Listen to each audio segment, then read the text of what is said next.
One thing that you should always take into consideration is whose table is this?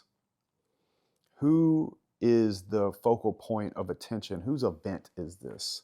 I wouldn't go to one of Michael Sartain's events and try to take the mic from him when he's running his big bikini show, is another great example. I wouldn't go to a War Room event that I was not running and try to be the center of attention. Whether it was Andrew or Sartorial or any of the other generals that run an event, I'm there as a guest and I'm going to act as a guest. And I'm going to do that in the most, not only gentleman, but graceful way possible. You want to be there to extend any help that is needed, but you don't want to outshine the master at any table, any event, or any social gathering when somebody else has put that event together. I wouldn't go to one of George Gammon's events and Ken McElroy, and let's say we were at a Rebel Capitalist event.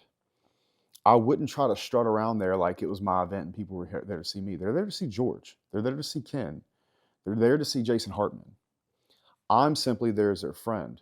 So when I go in the green room backstage and I'm mingling around, I'm networking with people, but I don't walk out in the front of all the people that paid there to get to see him because I know he's the star of that show. I do believe that's the first law in the 48 Laws of Power is don't outshine the master. Even if you are the brightest light in the room, you have to understand whose room you're in. And you have to show that respect. Because when you can show that respect, that person now can trust you to have you at his event again. And then he can also trust you to connect you with the next person that you need to meet in your journey of networking and doing business with people all over the world. So I think it's very important to show respect, not only just to the event, not only just to show up and be kind to everyone, but understand whose event it is and your place in that ecosystem.